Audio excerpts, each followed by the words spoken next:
7th grade, day 1 of e-learning, April 9th. So today we're just going to start out with a small section of the packet. Other days we might be doing a little bit more, but to get started, I just want to do just a small part of the packet, just while we're trying to figure everything out still. So what we're doing for the day is just lesson 1, which is pages 12 and 13. There's some information and then some guided practice and then some independent practice, which you'll finish on your own after we go over this together. So what we're talking about today is phrases and clauses. So phrases and clauses are groups of words that give you information about the sentence, okay? So a phrase might have the subject or the predicate, but it won't have both, okay? So a phrase cannot stand alone, okay? So obviously the question now would be, what's a subject and what's a predicate? I think most of us know what a subject is.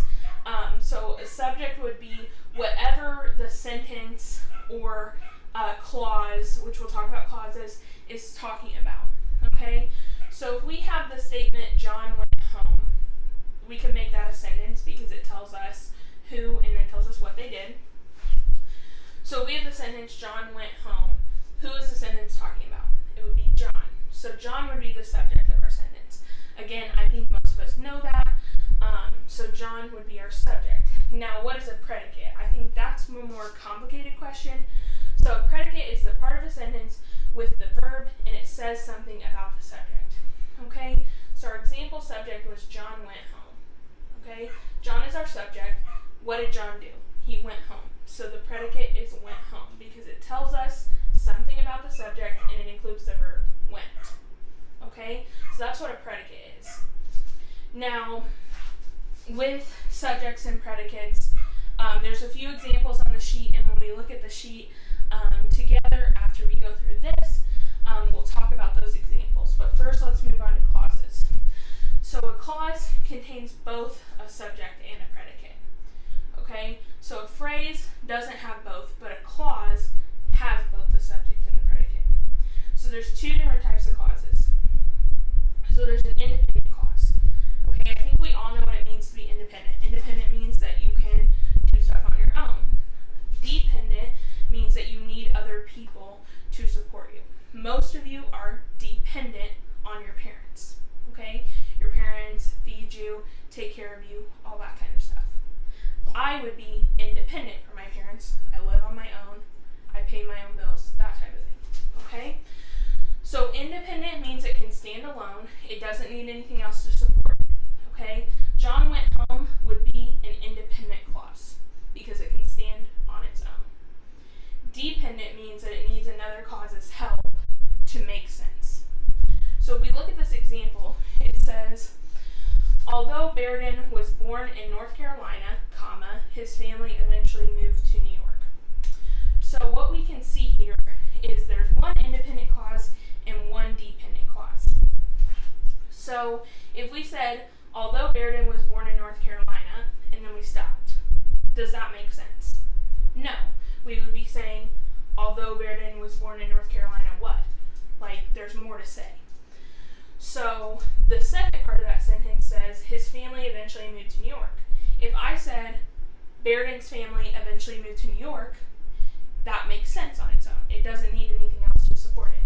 So, his family eventually moved to New York is our independent clause because it's independent of everything else around it. It doesn't need anything else to make sense. Now, although Bairden was born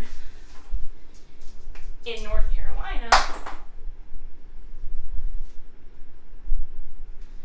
is a dependent clause because if we said, although Bairden was born in North Carolina, that does not make sense on its own.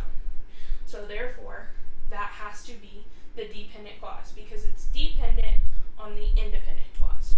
It needs the independent clause's help to make sense. Together, they make sense. Without, the independent clause still makes sense, but the dependent clause does not make sense unless the independent clause is paired with it. So now that we've gone over this, we're going to go over the introduction together. We've already gone through most of it up here, but we'll go through a couple of the examples. And then we're going to do the guided practice together. And then after that, you'll do page 13 on your own, which is the independent practice. So let's take a look at the paper together.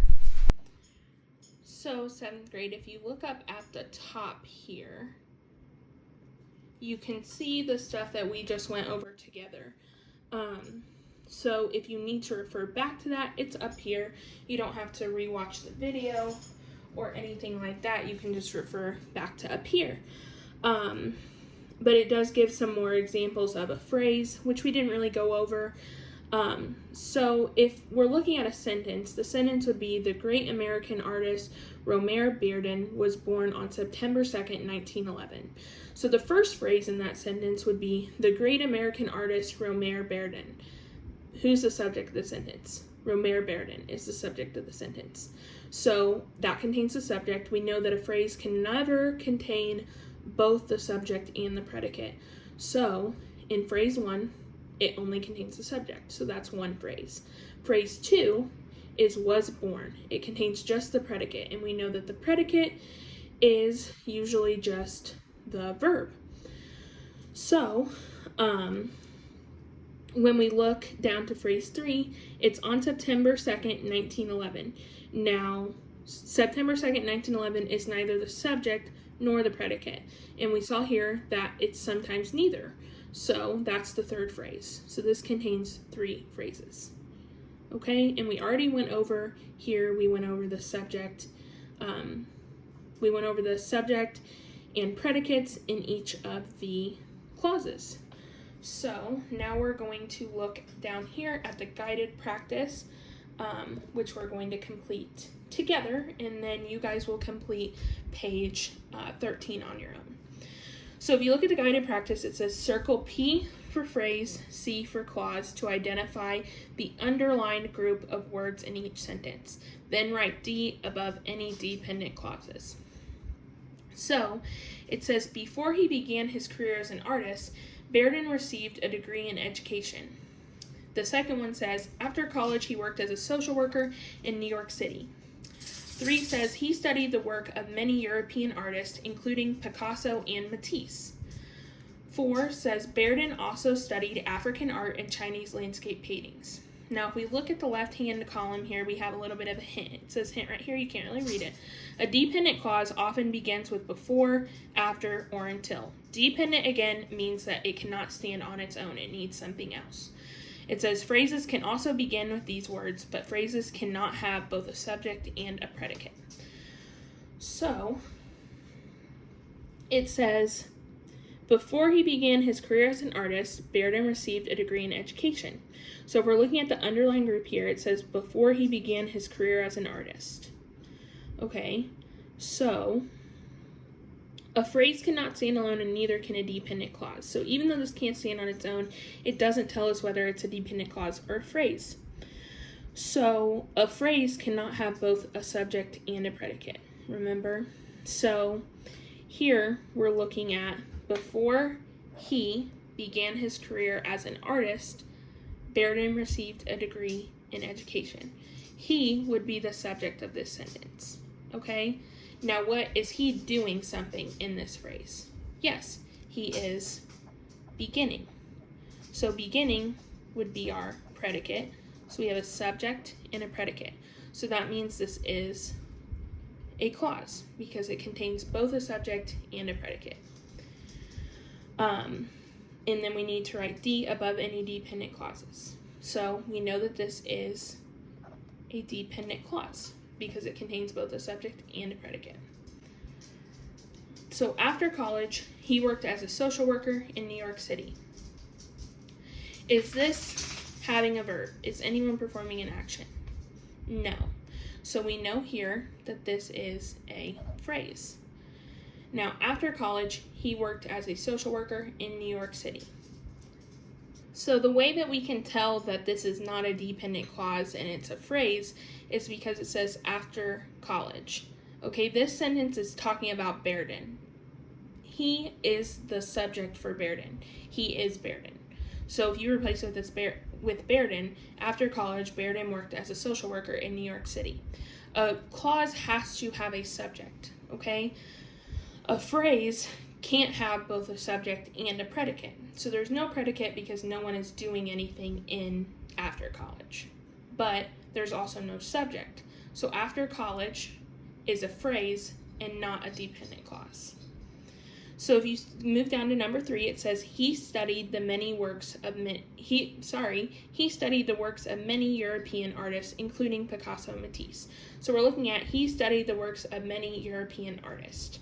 If we took out this bottom part to where we just said he studied the works of many European artists, period, that would make sense. So we automatically know that this is not a dependent clause, okay? But it still could be a clause because it could be an independent clause. So let's look. Does this sentence have a subject? Is the sentence talking about someone? Yes, the sentence is talking about he. So he is our subject. Now, what did he do? He studied. Studied is our verb or our predicate. So here we know that we have a clause. It's just an independent clause. So the last one says, Bearden also studied African art and Chinese landscape paintings.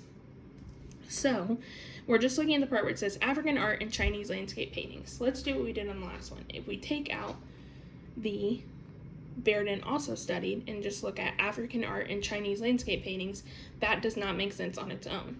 So we know that it's not an independent clause, but it still could be a clause. So let's look. Bearden also studied African art and Chinese landscape paintings. Okay, is the subject of this sentence African art and Chinese landscape paintings? No, because this is the subject. Bearden is who the sentence is talking about. So that's the subject. Now, what did Bearden do? Bearden studied. So that would be our verb or predicate.